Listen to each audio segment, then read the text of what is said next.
नमस्कार, जय माता रानी की। आज हम लेकर आए हैं नारियल की कथा। पौराणिक कथा के अनुसार प्राचीन समय में एक सत्यव्रत एक प्रतापी राजा थे जिनका ईश्वर में संपूर्ण विश्वास था।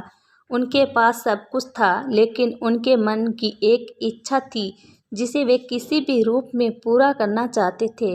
वे चाहते थे कि वे किसी भी प्रकार से पृथ्वी लोक से स्वर्गलोक जा सके। स्वर्गलोक की सुंदरता उन्हें अपनी ओर आकर्षित करती थी, किंतु वहाँ कैसे जाना है यह सत्यव्रत नहीं जानते थे। एक बार ऋषि विश्वामित्र तपस्या करने के लिए अपने घर से काफ़ी दूर निकल गए थे और लंबे समय से वापस नहीं आए थे। उनकी अनुपस्थिति में क्षेत्र में सूखा पड़ गया और उनका परिवार भूखा प्यासा भटक रहा था। तब राजा सत्यव्रत ने उनके परिवार की सहायता की।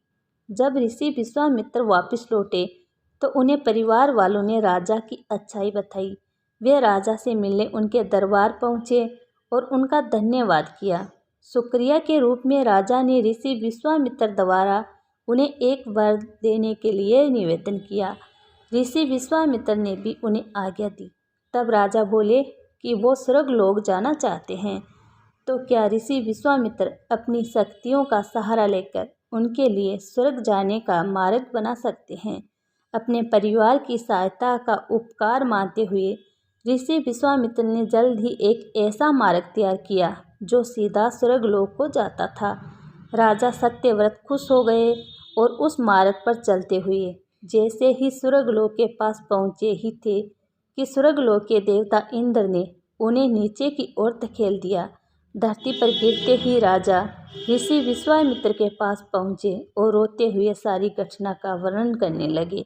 देवताओं के इस प्रकार के व्यवहार से ऋषि विश्वामित्र भी क्रोधित हो गए, परंतु अंत में स्वर्गलोक के देवताओं से वार्तालाप करके आपसी सहमति से एक हल निकाला गया।